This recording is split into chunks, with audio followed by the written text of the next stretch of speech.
दोस्तों, कैसे हैं आप सभी लोग। आशा है आप सभी लोग बहुत ज़्यादा स्वस्थ होंगे, मस्त होंगे और अपनी पढ़ाई में व्यस्त होंगे।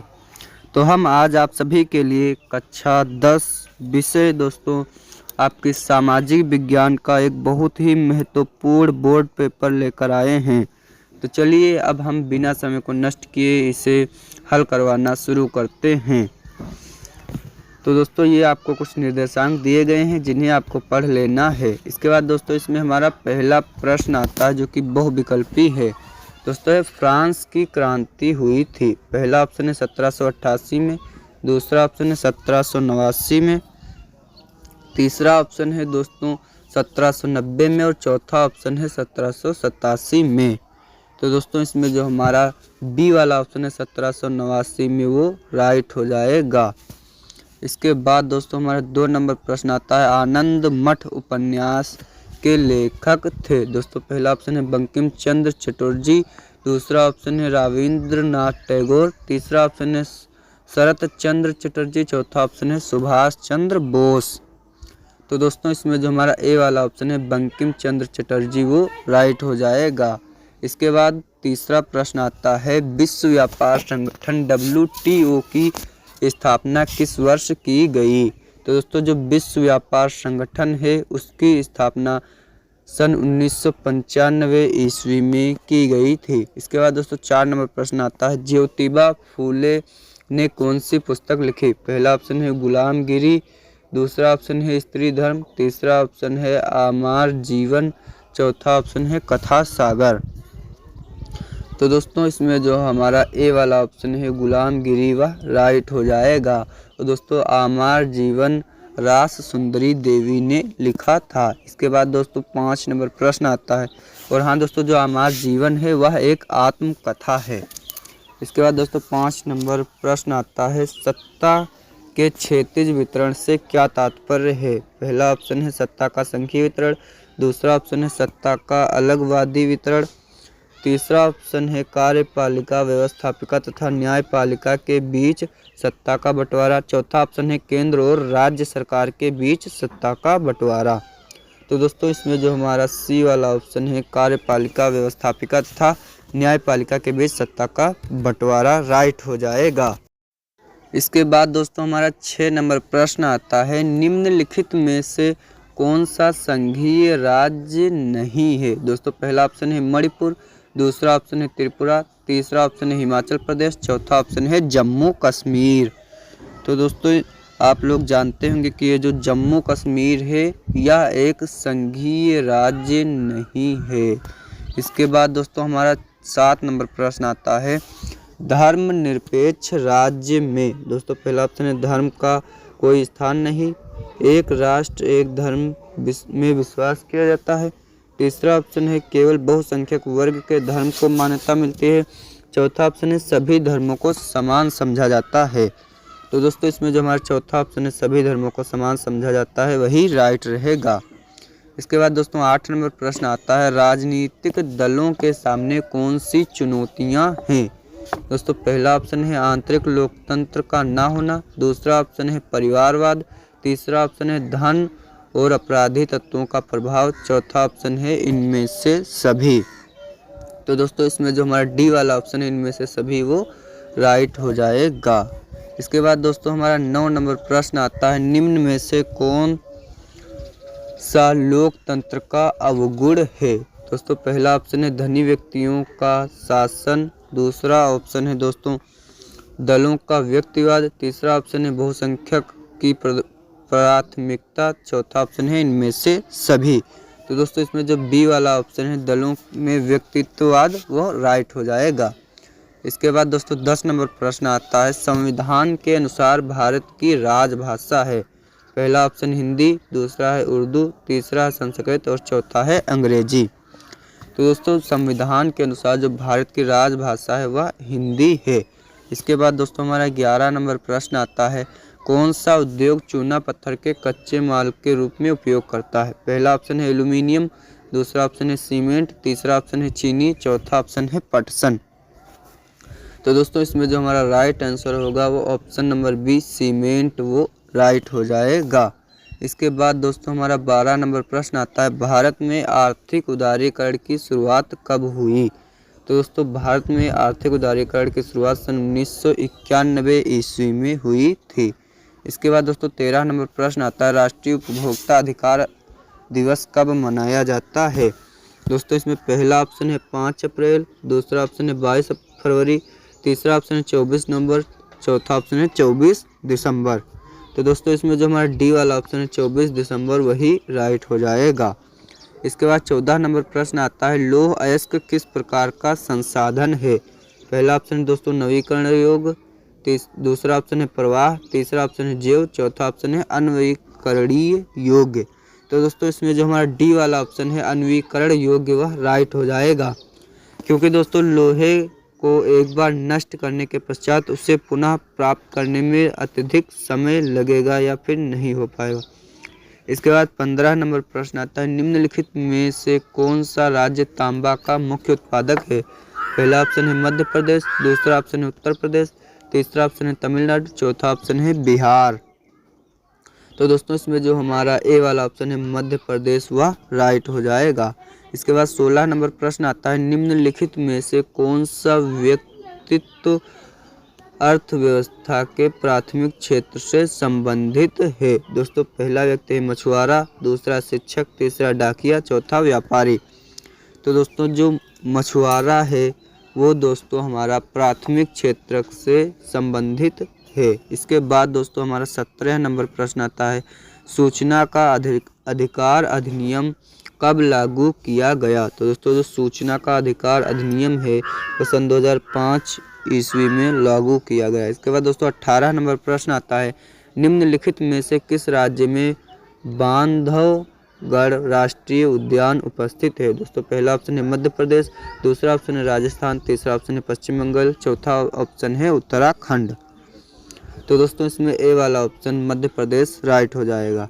इसके बाद 19 नंबर प्रश्न आता है, कपास की खेती के लिए निम्नलिखित में से कौन सी मिट्टी उपयुक्त है। दोस्तों पहला ऑप्शन है लाल मिट्टी, दूसरा ऑप्शन है लेटराइट मिट्टी, तीसरा ऑप्शन है काली मिट्टी, चौथा ऑप्शन है जलोढ़ मिट्टी। तो दोस्तों इसमें सी वाला ऑप्शन काली मिट्टी वह राइट हो जाएगा। अब दोस्तों आपको बताना है चाय की खेती के लिए कौन सी मिट्टी उपयुक्त है, कमेंट बॉक्स में अवश्य ही उत्तर बताएं। इसके बाद 20 नंबर प्रश्न आता है, निम्नलिखित में से किस वर्ष में बांग्लादेश ग्रामीण बैंक की शुरुआत हुई थी। दोस्तों इस प्रश्न का उत्तर भी आप सभी को कमेंट बॉक्स में बताना है। अब तक के दोस्तों मैंने 2 प्रश्न, एक अपनी तरफ से, एक प्रश्न पत्र का दिया है और आशा है आप सभी लोग इन प्रश्नों का उत्तर अवश्य ही देंगे। और हाँ दोस्तों, मैंने MCQ की एक विशेष क्लास ली है जिसमें मैंने 100 MCQ बहुत कम समय में करवाए हैं, जो कि दोस्तों आपके 5 सेटों से ही लिए गए हैं, अर्थात आपके 5 सेटों के MCQ का रिवीजन है, इसलिए आप उन्हें अवश्य ही कर लेना। तो दोस्तों इसके बाद इसमें हमारा खंड बा अर्थात वर्णनात्मक प्रश्न आते हैं। तो दोस्तों आपको उस वीडियो का लिंक इसी वीडियो में डिस्क्रिप्शन में मिल जाएगा और आप वहां से जाकर उस वीडियो को देख सकते हैं। तो दोस्तों इसमें हमारा पहला प्रश्न है, उन महत्वपूर्ण कारकों का उल्लेख कीजिए जिनके कारण यूरोप में राष्ट्रवाद का उदय हुआ। तो दोस्तों आपको महत्वपूर्ण कारण बताने हैं, जैसे दोस्तों फ्रांस की क्रांति हो गई, औद्योगिक क्रांति हो गई, ये सब दोस्तों आपको हेडिंग्स डालना है और इनके अंतर्गत आपको दोस्तों लिख देना है। 3 से 4 हेडिंग्स आपको दोस्तों अवश्य ही हर एक प्रश्न में बनाना है। उसके बाद दोस्तों अथवा में प्रश्न है, असहयोग आंदोलन के प्रमुख कारण क्या थे। दोस्तों असहयोग आंदोलन के प्रमुख कारण रॉलेट एक्ट था, आपका जलियांवाला बाग हत्याकांड था और खिलाफत आंदोलन था। ये दोस्तों हेडिंग्स डालकर आपको इन्हीं के अंतर्गत लिखना है। और हाँ दोस्तों, यदि आपको कुछ नहीं आता है तो इन प्रश्नों को छोड़कर भी नहीं आना है, लिखना है, चाहे जो लिख दीजिए। आपको जिस विषय का आता हो, जैसे आता हो वैसा आपको लिखकर जरूर ही आना है। यदि आप दोस्तों लिखकर ही नहीं आएंगे, आप कर्म ही नहीं करेंगे, तो आपको फल कैसे मिलेगा। दोस्तों प्रश्न है, विदेशी व्यापार से आप क्या समझते हैं। दोस्तों जब हमारा देश किसी अन्य देश से व्यापार करता है तो उसे ही हम दोस्तों विदेशी व्यापार कहते हैं। भारत के विदेशी व्यापार की किन्हीं 2 विशेषताओं को बताइए। दोस्तों भारत के विदेशी व्यापार की विशेषताएं बतानी है। जैसे दोस्तों भारत का अधिकतम जो विदेशी व्यापार है वो समुद्री मार्ग के द्वारा होता है। इसी प्रकार से आपको दोस्तों इसकी विशेषताएं बताना है। अथवा में भी दोस्तों दिया गया है, आर्थिक गतिविधि से आप क्या समझते हैं? आर्थिक गतिविधियों का वर्गीकरण प्रस्तुत कीजिए। आपको दोस्तों आर्थिक गतिविधियों का वर्गीकरण प्रस्तुत करना है। इसके बाद दोस्तों हमारा प्रश्न आता है नंबर 4। प्रौद्योगिकी और आर्थिक विकास के कारण संसाधन का अति उपभोग कैसे हुआ? उसके बाद दोस्तों इसी में अथवा में भी दिया गया, भारत में सड़क परिवहन की सापेक्षिक लाभों की विवेचना कीजिए। ये दोस्तों आपके कुछ प्रश्न थे जो कि बहुत ज़्यादा इम्पोर्टेंट हैं, आप लोग इन्हें अवश्य ही करना। इसके बाद दोस्तों वर्णनात्मक प्रश्न आते हैं। दोस्तों जैसा कि मैंने कहा था आपको लिखकर ज़रूर आना है। दोस्तों इसमें 5 नंबर प्रश्न है, फ्रांस की क्रांति से क्या कारण हैं? दोस्तों फ्रांस की क्रांति के कारण बतानी है। ये तो दोस्तों आपका बहुत बेसिक सा प्रश्न हो गया, ये तो आपको अवश्य ही आता होगा। दोस्तों अथवा में प्रश्न है, विश्व की अर्थव्यवस्था के विकास में तकनीक का क्या योगदान है? उदाहरण सहित दोस्तों आपको बताना है। दोस्तों ये भी आपका बहुत अच्छा प्रश्न है और इसे भी आप लोग अवश्य ही करना है। दोस्तों इसमें विश्व की अर्थव्यवस्था में जैसे दोस्तों अब हम विदेशी व्यापार कर सकते हैं, सरलता से परिवहन कर सकते हैं, हमारे पास यंत्र हैं, हम विदेशी व्यापार से जो हमारे फ़ोन्स हैं उनसे हम दोस्तों डील कर सकते हैं। इस प्रकार से आपको दोस्तों लिख देना है। इसके बाद दोस्तों इसी में हमारा प्रश्न नंबर 6 आता है, भारतीय संघ में केंद्र राज्य संबंधों का वर्णन कीजिए। इसके अथवा में है, जातिवाद क्या है? भारतीय लोकतंत्र में इसकी क्या भूमिका है? इसके बाद दोस्तों हमारा 7 नंबर प्रश्न आता है, बहुराष्ट्रीय कंपनी विभिन्न देशों के उत्पादन की प्रक्रिया को एक दूसरे से जोड़ती है, इस कथन को स्पष्ट कीजिए। दोस्तों जो बहुराष्ट्रीय कंपनी होती हैं वे कंपनी होती हैं जिनका एक से अधिक देशों में दोस्तों जो एक कंपनी होती है उसकी शाखाएं उपस्थित होते हैं और वे दोस्तों उस एक माल दोस्तों खरीद कर अन्य विभिन्न देशों में बेचते हैं जहां उनको उसका अच्छा लाभ प्राप्त हो। अथवा में दोस्तों इसका प्रश्न है, भारतीय अर्थव्यवस्था में अधिक रोजगार विकसित करने के साधनों का स्पष्ट कीजिए। इसके बाद दोस्तों प्रश्न नंबर 8 आता है, भारत में वन्य जीव संरक्षण के उपाय बताइए। दोस्तों वन्य जीव संरक्षण का उपाय बताना है दोस्तों, जिससे उपाय में हो जाएगा आपको उनको आवास प्रदान करना, उनकी शिकार दोस्तों ना करना अर्थात उनके शिकार पर प्रतिबंध लगाना और दोस्तों जो वन हैं उनको संरक्षित रखना। इस प्रकार से आपको दोस्तों इसे भी कर देना है। इसके बाद अथवा में दिया गया, संगठित एवं असंगठित क्षेत्रों में विभेद कीजिए, असंगठित क्षेत्रों में कर्मचारियों की समस्याओं पर प्रकाश डालिए। तो दोस्तों इसे भी आपको कर लेना है। ये भी दोस्तों आपका प्रश्न बहुत ही महत्वपूर्ण है। इसके बाद दोस्तों आपके मानचित्र संबंधी प्रश्न आते हैं, जिसमें दोस्तों आपका प्रत्येक प्रश्न 1 नंबर का है। यदि आप उसे सही नाम लिखते हैं तो आपको आधा मिलेगा और यदि आपको उसे सही से दर्शा देते हैं मैप में तब भी आपको आधा नंबर मिलेगा और कुल मिलाकर 1 हो जाएगा। तो दोस्तों इसमें पहला प्रश्न है, वह स्थान जहां पूर्ण स्वराज की मांग का प्रस्ताव पारित हुआ था। तो दोस्तों पूर्ण स्वराज की मांग का प्रस्ताव दोस्तों लाहौर में पारित हुआ था, जिसे पंडित जवाहरलाल नेहरू के नेतृत्व में किया गया था। इसी में दोस्तों दूसरा प्रश्न है, वह स्थान जहां आनंद भवन स्थित है। तो दोस्तों आनंद भवन उत्तर प्रदेश के प्रयागराज में उपस्थित है। इसी में दोस्तों तीसरा प्रश्न है, वह स्थान जहां 1927 में कांग्रेस का अधिवेशन हुआ था। तो दोस्तों सन 1927 में कांग्रेस का अधिवेशन मद्रास में हुआ था। दोस्तों मद्रास का जो वर्तमान में नाम है उसे आप सभी लोग कमेंट बॉक्स में अवश्य ही बताना। इसके बाद में दोस्तों इसी में चौथा प्रश्न है, वह स्थान जहां सर्वप्रथम नमक बनाया गया था। तो दोस्तों इसे भी आपको बता देना। ये दोस्तों आपका हिस्ट्री से पूछा गया है। जब गांधी जी ने दांडी यात्रा की थी तब वहीं दांडी में आपको दोस्तों लगा देना, टिक लगा देना कि दांडी वह स्थान है जहां सर्वप्रथम नमक बनाया गया था। वैसे तो दोस्तों ये पता ही नहीं है कि सर्वप्रथम नमक कहाँ बनाया गया था, क्योंकि ये दोस्तों नमक बहुत समय पहले से अपनी जो संस्कृति है, भोजन है, उसमें प्रयोग किया जा रहा है। इसके बाद दोस्तों इसमें 5 नंबर प्रश्न आता है, वह जनपद जहाँ चौरी चौरा कांड हुआ। तो दोस्तों जहाँ चौरी चौरा कांड हुआ था वह जनपद उत्तर प्रदेश के गोरखपुर में, मतलब वह जनपद उत्तर प्रदेश का गोरखपुर है। गोरखपुर में ही चौरी चौरा कांड हुआ था। इसके बाद दोस्तों अगले हमारे मानचित्र से संबंधित 5 प्रश्न आते हैं, जिसमें निर्देश दिए दिए गए भारत के मानचित्र में निम्नलिखित को दर्शाइए। आपको दोस्तों इन्हें भारत के मानचित्र में दर्शाना है। दोस्तों पहला है उत्तर प्रदेश का एक 10 लाखी नगर वाई चिन्ह द्वारा नाम सहित। तो दोस्तों उत्तर प्रदेश का ऐसा शहर जहां पर आपके दोस्तों 10 लाख लोगों की आबादी पाई जाती हो, उसे दर्शाना है। तो ये दोस्तों आपका लखनऊ हो जाएगा।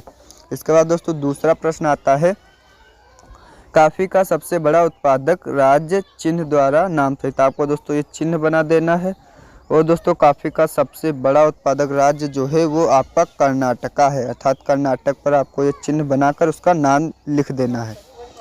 इसके बाद दोस्तों तीसरा प्रश्न है, राजस्थान का राजधानी नगर चिन्ह द्वारा नाम सहित। तो दोस्तों आपको जो राजधानी नगर जयपुर है उसको ये चिन्ह बनाकर फिर नाम लिख देना है।